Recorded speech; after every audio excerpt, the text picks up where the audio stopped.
Okay बच्चों, so now we are on the question number 8 भाई।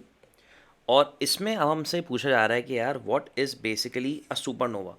तो हम जानते हैं जब भी कोई रेड जाइंट एक्सप्लोड हो जाता है तो उसके नतीजे में जो हैवी मेटल स्पेस में रिलीज होते हैं उसको हम बेसिकली जो है वो क्या कहते हैं जी, सुपरनोवा कहते हैं।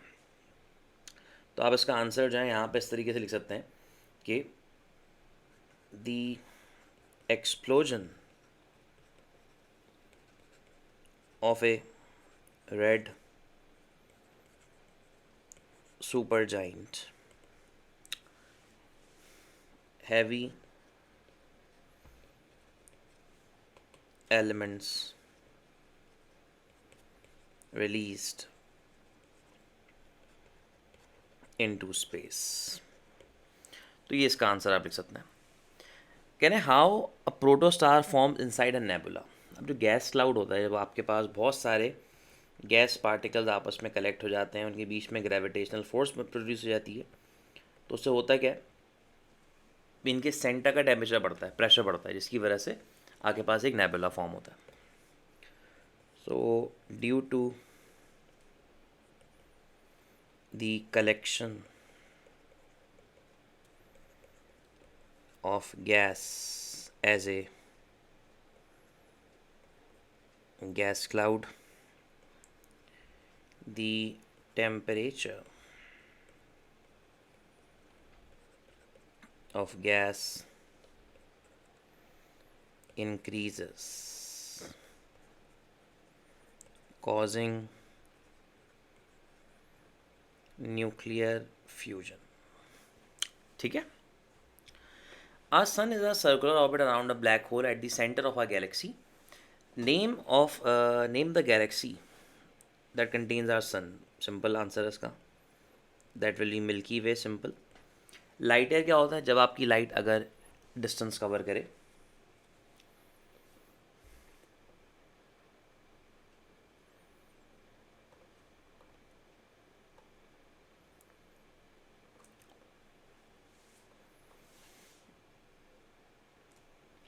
और वो डिस्टेंस को कवर करे एक साल के अंदर, that is what you call light years. So distance travelled by light in 1 year. ठीक है बच्चों, चलिए जी। अब अगर हम इस वाले पार्ट में तो क्या कहते हैं, time taken for one complete orbit of sun around the black hole is this, the distance of a sun from the black hole is this. 1 year इतना होता है, स्पीड ऑफ लाइट इतनी होती है। Calculate the speed of our sun. हाँ जी। तो अब अगर हम अपनी ऑर्बिटल स्पीड का फॉर्मूला लगाएं दैट इज 2πr/t। 2π ऐसे ही आ जाएगा, आर की जगह पे 26,000, लेकिन इस लाइट ईयर को आपने मीटर्स में कन्वर्ट करना होगा। सो आप मल्टीप्लाई करेंगे 9.5 एक्सपोनेंशियल 15 से, और जो टाइम है आपका आपने उससे डिवाइड करना है, दैट इज 7.3 एक्सपोनेंशियल 15। तो अब अगर आप इसको सॉल्व करें तो ये क्या बन जाएगा 2π into 26,000 into 9.5 exponential 15 divide by 7.3 exponential 15। तो अब आपके पास एक आंसर आ जाएगा, that is 2.12 exponential 5, and this is the orbital speed of sun. ठीक है, तो बड़ा स्ट्रेट फॉरवर्ड आंसर है। नाउ ये हमारे पास बिल्कुल आखिरी क्वेश्चन है हमारा, और इसमें क्या कह रहे हैं भाई, what is meant by spontaneous emission. तो हम जानते हैं radio activity is spontaneous and random. Random का मतलब होता है कि आप उसको प्रिडिक्ट नहीं कर सकते, इट्स वेरिएबल। स्पॉन्टेनियस का मतलब क्या होता है, it is not affected by, it is not affected by external factors such as temperatures, pressures and so on। Alpha particle की कॉम्पोजिशन तो आप लिख सकते हैं भाई, it consist of 2 protons and 2 neutrons. अब हमारे पास एक क्वेश्चन है कि alpha particles are detected using the track shown in a cloud chamber or by the spark produce in a spark counter. Describe the structure of either a cloud chamber or a spark counter. Describe include a label diagram of the apparatus. चले, तो exam में आपने एक करना होगा, मैं आपको दोनों ही करके दिखाया था। तो this one is the cloud chamber and this one is the spark counter.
तो these are the diagrams guys. अब क्लाउड चैम्बर में क्या होता है, एक स्ट्रक्चर होता है, उसके अंदर एक पिस्टन लगा होता है और यहाँ पे अल्कोहल के वेपर्स होते हैं, this is the opening.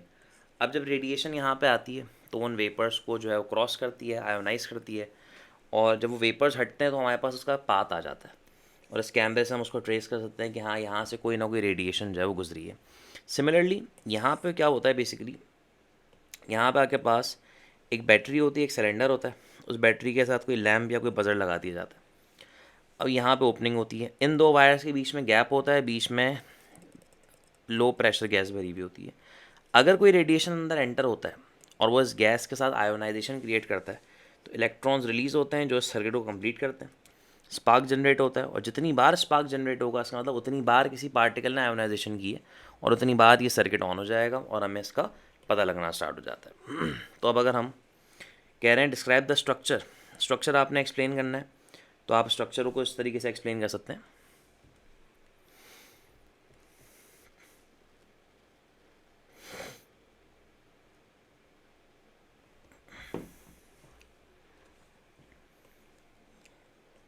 It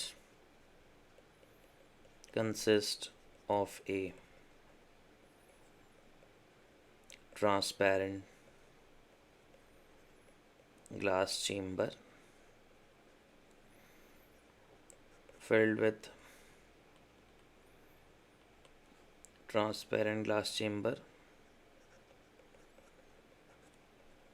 filled with alcohol vapors and a piston to condense it. Condense का मतलब ताकि आगे वेपर्स जो हैं वो थिक हो जाएं, ठंडे हो जाएं और वाइट वाइट से फ्यूम्स बनना स्टार्ट हो जाएं। और इसमें आप क्या लिखेंगे भाई कि it consist of A metallic cylinder and a battery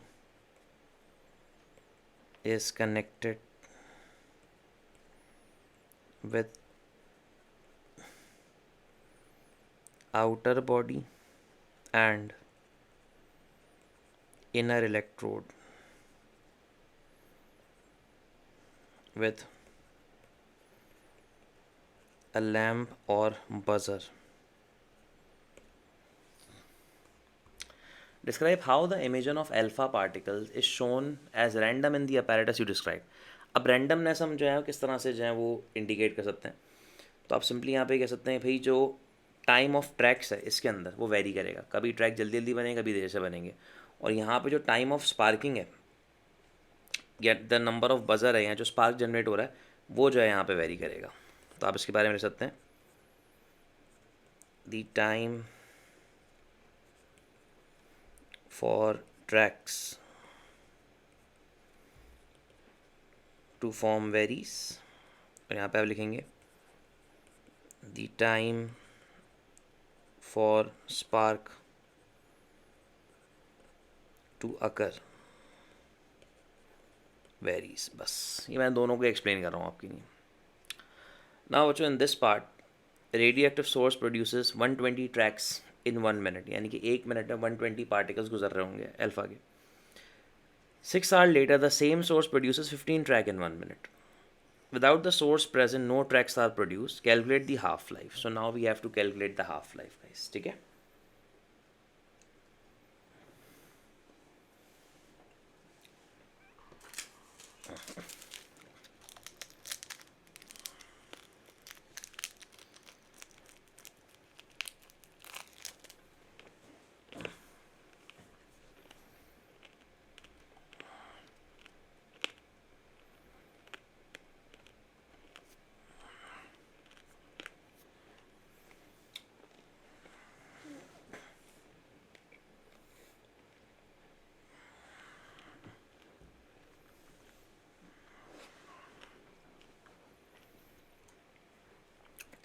तो इसका एक सिंपल तरीका करते हैं कि 120 से 15 तक जाना है।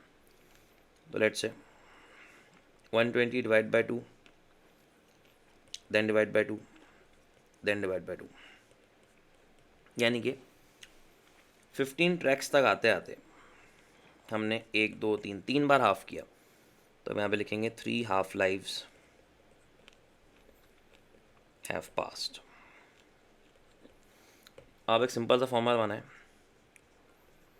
Number of half lives passed is equals to total time upon half life. तो अगर आप हाफ लाइफ को ऊपर ले जाएं, total time is 6 and the number of half life is 3, तो आंसर आ जाएगा 2 hours। तो this will be the solution of this question guys. ठीक है जी। तो इस तरह से ये पूरा पास्ट पेपर यहाँ पे आके कंप्लीट हो जाएगा। Thank you very much guys.